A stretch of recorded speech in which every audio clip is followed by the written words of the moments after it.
महाराज जी ने प्रश्न कर दिया, कथा को आगे बढ़ाया। हे व्यास जी महाराज, आप कथा को सुनाएं। ये भागवत कथा किस किस पापी के पाप को धो सकती है, क्योंकि पापियों की भी कई श्रृंखलाएं हैं। कोई छोटा पापी है, कोई बड़ा पापी है, कोई बहुत बड़ा महापापी है। बोलो राधे राधे। पाप कई प्रकार के हैं, छोटे पाप हैं तो महापाप भी हैं। पंचोक्र पापा चिलचित्मकारिणः, 5 प्रकार के महान पाप भागवत जी में बताए हैं। तो कौन कौन से पापी तर जाते हैं, किस किस श्रृंखला के तक के पापी जो है भागवत जी से तर जाएं, कौन भार छूट जाए। तो सनत कुमारों ने कहा, नारद जी भागवत जी की कथा जो सुन ले, जिसने, हम तो यह कह रहे हैं कि जिसने जीवन भर पाप ही पाप किया हो और पाप के अलावा कुछ ना किया हो, ऐसे महान पापी भी, ऐसे महापापी भी भागवत जी की कथा को, महिमा को सुन ले तो वह भी तर जाता है। बोलो भागवत भगवान की। ये मानवा पाप कृतस्तु सर्वदा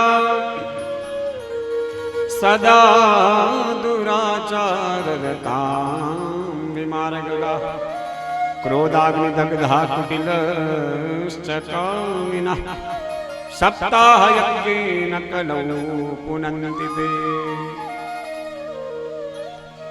यह श्रीमद् भागवत की कथा सभी प्रकार के पापी के पाप भस्म करती है।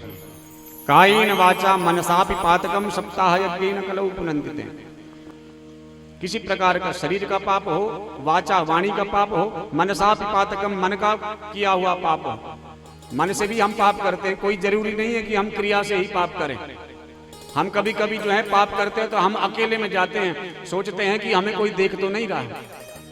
ऐसे ही होता है ना, जब कोई गलत कार्य करता है तो हम क्या सोचते हैं, अकेले में चलो हमें कोई देख ना ले। लेकिन यह मत भूलना कि यहाँ तो हमें कोई नहीं देख रहा, लेकिन जो ऊपर से देख रहा है वो सब कुछ देख रहा है। बोलो राधे राधे, बोलो जय श्री कृष्ण। और पाप को व्यक्ति बड़ी एकाग्रता पूर्वक करता है। ध्यान देना, विचार कीजिए, जब कोई व्यक्ति पाप करता है तो बड़े एकाग्र चित्त होकर के करता है, सावधान, कोई गलती ना हो जाए, कोई सबूत ना रह जाए, मन को पूरा लगाता है पाप में। लेकिन जब पुण्य करने का, इसलिए पाप का फल उसको पूरा मिलता है, क्योंकि उसका मन पूर्ण एकाग्र चित्त है, पाप कर्म में प्रवृत्त है। लेकिन जब भगवान की कथा सुननी हो तब हम इधर उधर बातें भी करते हैं बीच बीच में। और जब पुण्य करते हैं, अपने घर में कथा करा रहे हैं सत्यनारायण भगवान की, तो कार्ड छपवाते बड़े बड़े, तुम भी आओ, ढिंडोरा पीटो पुण्य का। और इतना ढिंडोरा पीट गए कि अपने कथा ही चली गई, क्योंकि सब मेहमानबाजी होगी। अब जो हमारा संकल्प था वो तो गया। बोलो राधे राधे। जितने मेहमान बुलाए सत्यनारायण में, अब उनकी भी सेवा करें, नहीं तो ये संसारी नाराज हो। अब इतना ध्यान हम न देते कि भागवत जी की भगवान नाराज हो जाए तो कोई बात नहीं, लेकिन ये रिश्तेदार आए हैं ये नाराज ना हो, ये विशेष हमारा ध्यान रहता है। प्रेम से बोलो राधे राधे। लेकिन संसार से मुख मोड़ करके ही तो हम भागवत जी की शरण में आए हैं, फिर हम संसार में घिसे चले जा रहे हैं, यही गलती हो रही है। बोलो राधे राधे। और एकाग्र चित्त किया हुआ पाप का फल पूरा मिलता है, क्योंकि वो एकाग्र चित्त से किया है। और जहां पुण्य में हम भगवान की कथा में थोड़ी सी भी असावधानी हुई, गाड़ी का बैलेंस बिगड़ा, भाई 4 टायर हमारी गाड़ी में होते हैं, एक टायर भी थोड़ा गड्ढे से, रोड से बाहर चला गया, सड़क से बाहर चला गया तो गाड़ी तो पूरी जाएगी। एक गाड़ी की हवा निकल गई तो फिर गोविंदाय नमो नमः। बोलो जय श्री कृष्ण।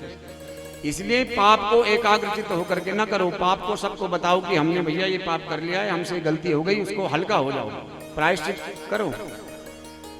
लेकिन हम पाप की गठरी को अपनी कोहनी में दबा करके छुपाए घूमते रहते हैं पूरे जीवन भर। और पुण्य का हम ढिंडोरा पीटते हैं, सबको बांट देते हैं अपना पुण्य, तुम भी ले जाओ, तुम भी ले जाओ। अपने पास थोड़ा सा बचा, 1-2 आना, और पाप की गठरी लेकर के चल गए। कैसे कल्याण होगा। इसलिए हो, पुण्य को एकांत कीजिए। सुबह 4-5 बजे उठ जाओ, जब कोई न दिखे, चटकनी लगा करके सेवा करो गोविंद की। बोलो राधे राधे। कुंडी बंद कर दो, कोई भीतर न प्रवेश करे, आ भी जाए तो कोई वार्तालाप उससे न करे, अपनी सेवा करते रहे जब तक पूरी सेवा ना हो, तब जाकर के इसका फल है। और कहते हैं इस कथा से भक्ति मैया तृप्त हो गई, स्वस्थ हो गई, मस्त हो गई, ज्ञान वैराग्य भी आनंद परिपूर्ण हो गए। नारद जी की खुशी का ठिकाना न रहा। हम सब ने कल भी महिमा सुनी, आज भी महिमा सुनते सुनते हम प्रथम स्कंद में प्रवेश करेंगे। कौन कौन से पापी तर जाते हैं, तो धुंधकारी का चरित्र सुनाया। उनकी मैया धुंधली आत्मदेव की ब्राह्मणी, सीधे साधे आत्मदेव ब्राह्मण देव की संतान नहीं थी, और जब संत ने प्रसाद दिया तो संतान हुई संत के आशीर्वाद से। जब संतान भी हुई, धर्मपत्नी धुंधली थी। धुंधली कौन है? हमारी बुद्धि, ये धुंधली हो रखी है। आत्मदेव कौन है? हमारी आत्मा।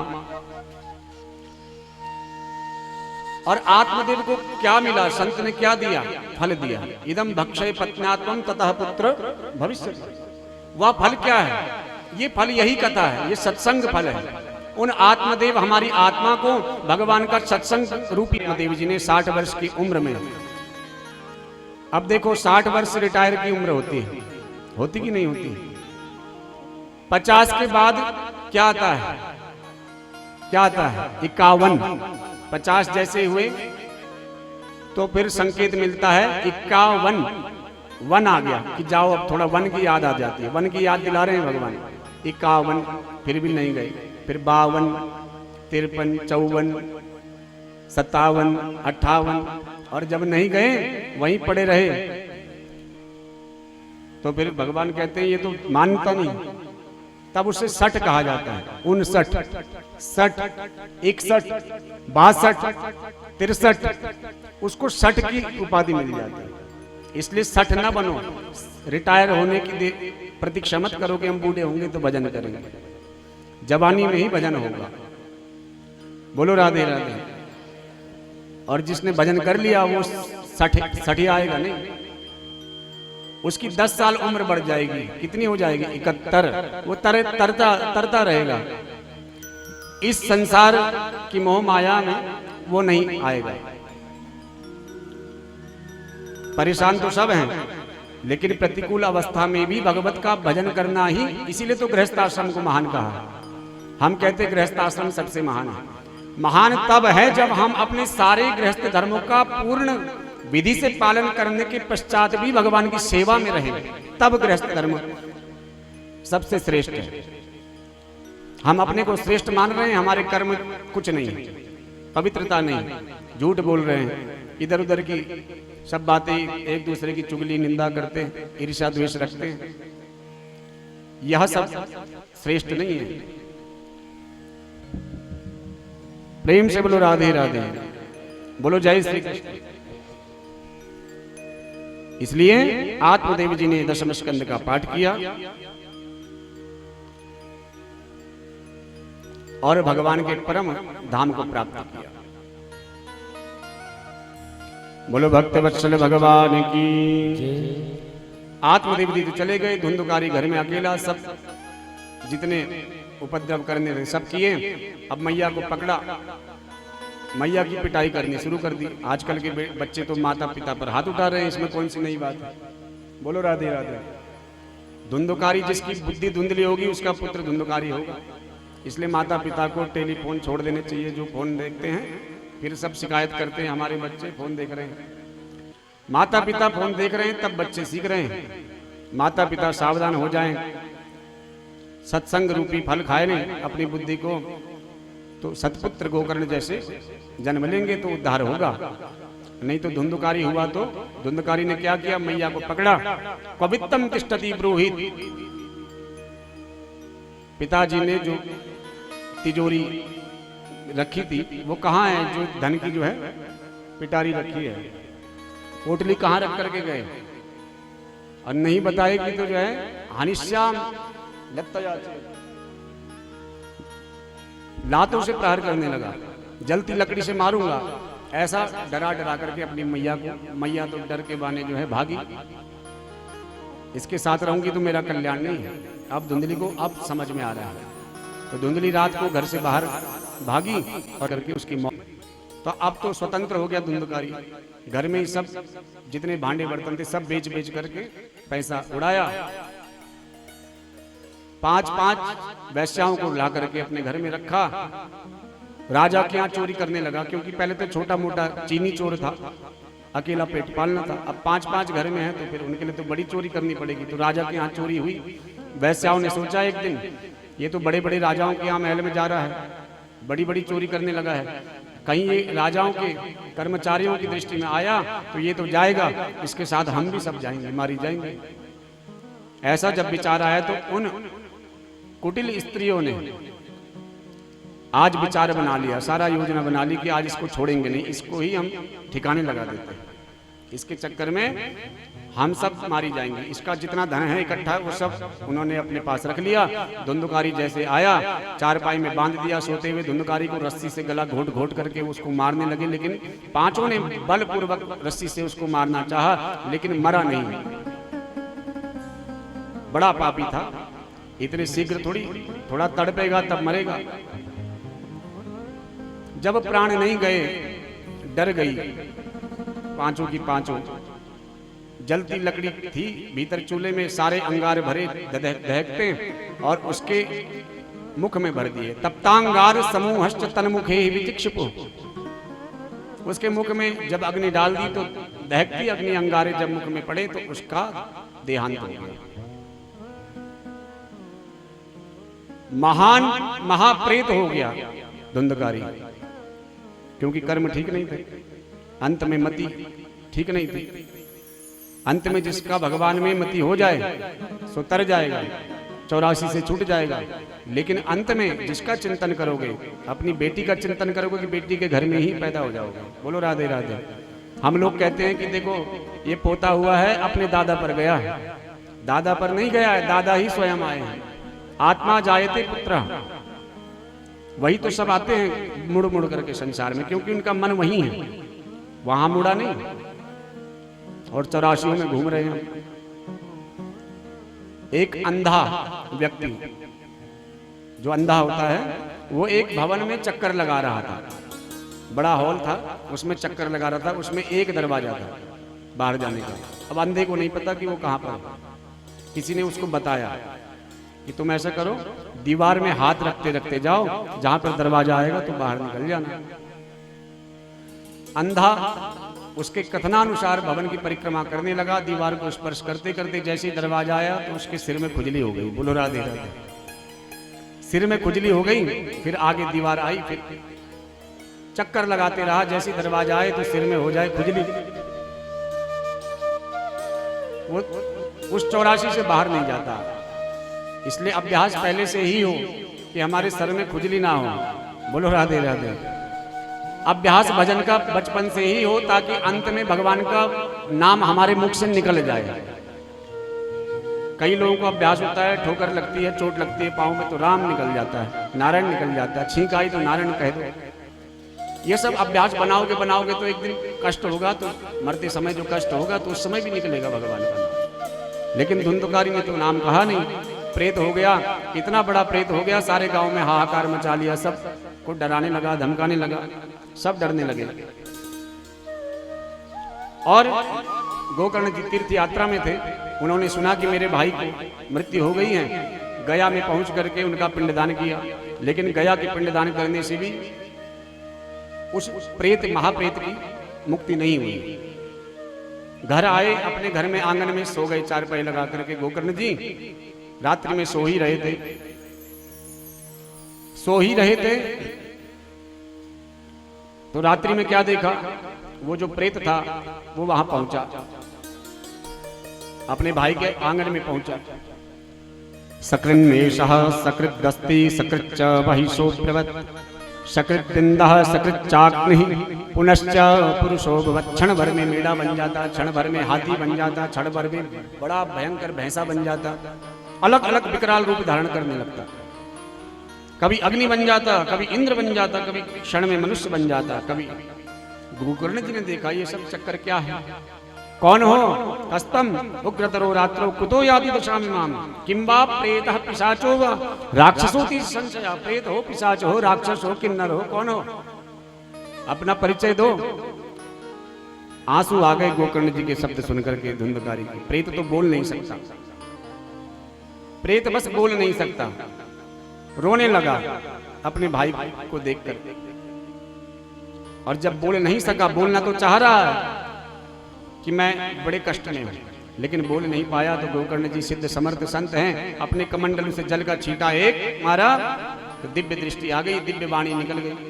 बोल पड़ा धुंधकारी, अहम भ्राता त्वदीयोऽस्मि धुंधुकारीति नामतः। अपने द्वारा किए गए अपने ही पाप कर्मों की मैं फल भोग रहा हूं। मैं तुम्हारा ही भाई हूं, धुंधकारी हूं, मैं कोई और कोई नहीं। स्वकीय नहीं वह दोषेण ब्रह्मत्वम नाशितम मया, अपने ही दोष के कारण मैं यह प्रेत योनि में भटक रहा हूं। हम लोग कहते हैं ना हम दुखी हैं, तो हमारे ही कर्म हैं जो हम दुखी हो रहे हैं, हमारे ही कर्म हैं। हम अपने आसपास संकटों के बादल, अपने आप उन बादलों का निर्माण करते हैं, फिर कहते हैं हम तो अब दुखी हो गए। शादी की, फेरे लिए, प्रेम किया, गृहस्थी बनाई, अब एक एक करके एक को तो जाना ही पड़ेगा। जो आया है उसको जाएगा। अब पहले संयोग हुआ, प्रेम हुआ, आनंद हो गया, उसमें मोह हो गया। अब जब जाने का नंबर आया तब कहते कि तुम जाओ मत, अब तुम जाओ मत, मैं तुम्हारे बिना नहीं रह पाऊंगा। तो संकट के बादल किसने किए? हमने स्वयं अपना विवाह रचाया, ग्रस्त बनाई, सब प्रेम मोह में फंसे, स्वयं तो किया।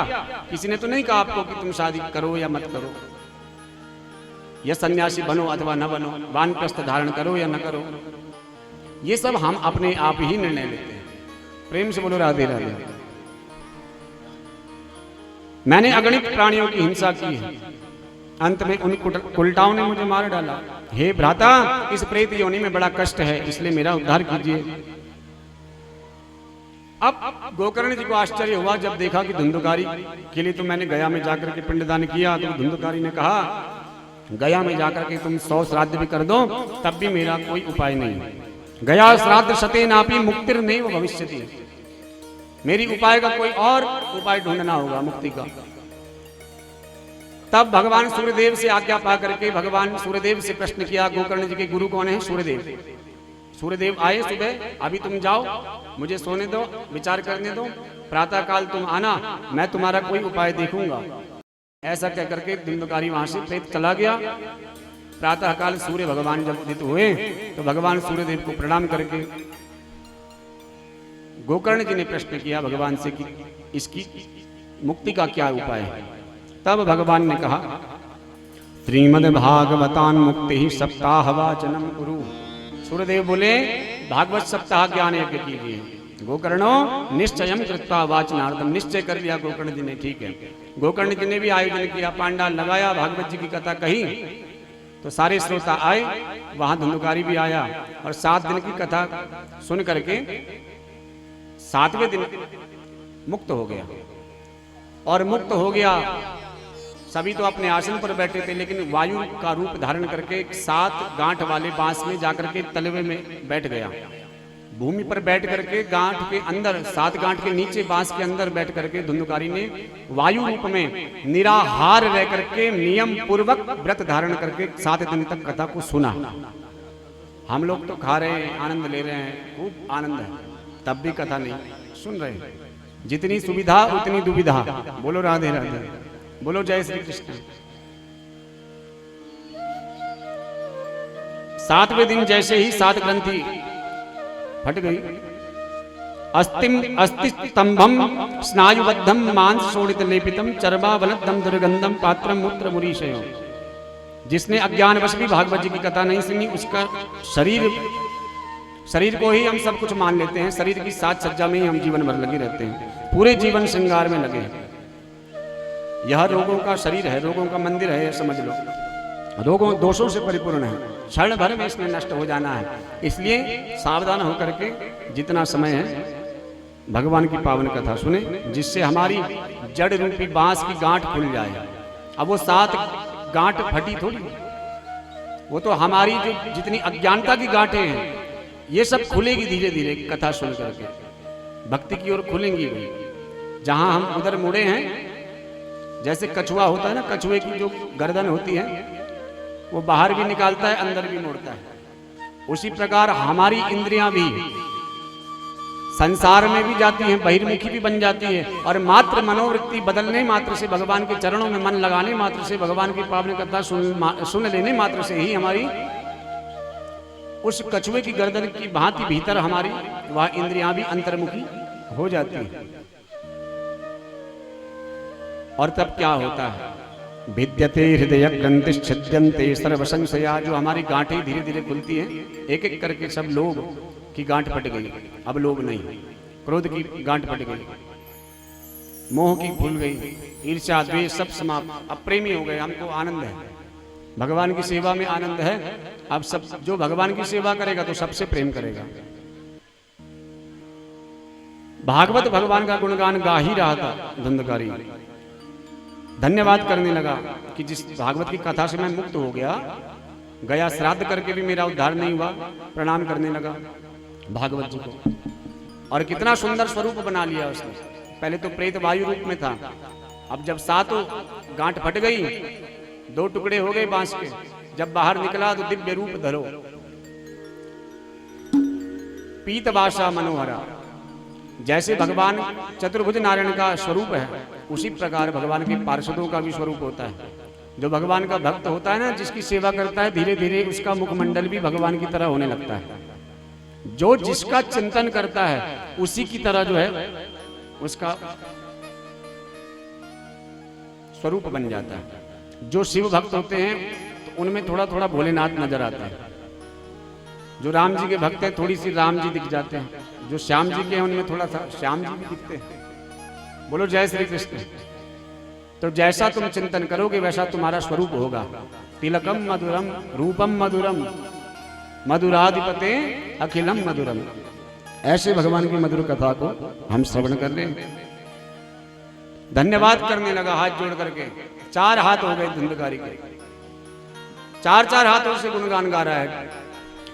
धन्या भागवती वार्ता प्रेत पीड़ा विनाशिनी।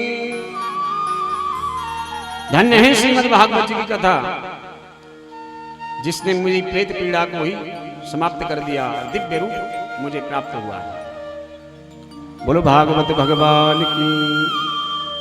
सारे श्रोता वहां बैठे थे, उनके लिए विमान नहीं आया, लेकिन एक विमान आया वहां पर, और उसमें धुंधकारी बैठा और सीधे परम धाम को चला गया। जितने श्रोता थे सब व्यास जी के पास आए। व्यास जी, ये कैसी कथा सुना रहे हो तुम? कथा में पक्षपात। एक श्रोता को तो तुमने पद दिलाया परम, हम सब श्रोता यहां बैठे, हमारे लिए क्यों नहीं आया विमान? तो गोकर्ण जी ने समझाया, देखो अत्रैव बहवः सन्ति श्रोतारो मम निर्मला। कथा तो सभी ने समभाग होकर के सुनी। जो व्यवस्था है वो सबको मिल रही है, सबके लिए सब व्यवस्था है, लेकिन सबने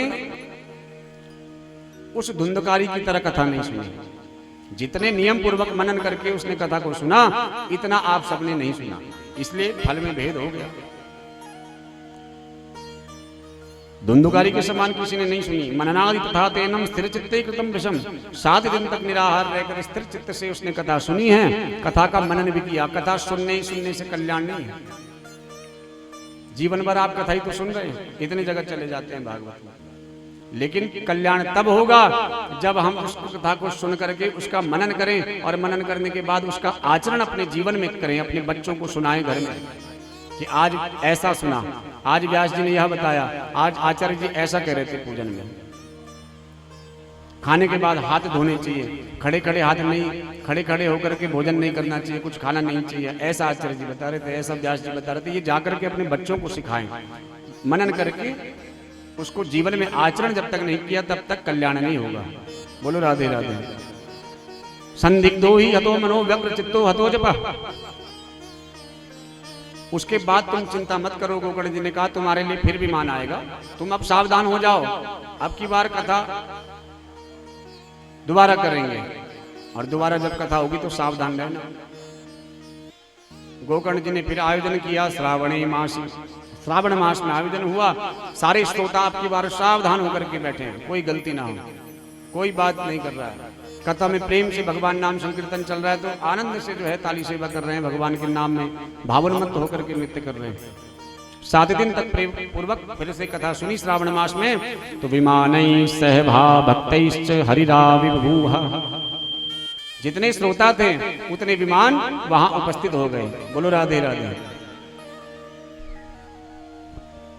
भगवान ने स्वयं अपना दिव्य पांचजन्य शंख बजाया और फिर गोकर्ण जी की छाती से भगवान ने आलिंगन किया। विमान तो आया ही, विमान पर सब चढ़े और गोकर्ण जी को अपनी छाती में लगा लिया। इतना प्रेम भगवान को हो गया कि वक्ता तो बहुत देखे, व्यास तो बहुत देखे, लेकिन गोकर्ण जी आज तुमने विमानों को इतने विमान उतार दिए। एक पांडाल में प्रसन्न हो गए, भगवान ने अपनी छाती से लगा लिया गोकर्ण जी को। और उसके बाद भगवान ने उन सब भक्तों को जो विमान में बैठे थे, अयोध्यावासिनः पूर्वा यथा रामेण संगता, जिस प्रकार अयोध्यावासियों को राम जी जाते समय सबको ले गए थे, सशरीर ले गए थे वैकुंठ, उसी प्रकार इन सब भक्तों में जितने पांडाल में गोकर्ण जी के थे, इन सबको विमान में चढ़ चढ़ करके भगवान ने अपने धाम को भेज दिया। बोलो भक्त वत्सल भगवान की। नारद जी ने प्रश्न किया,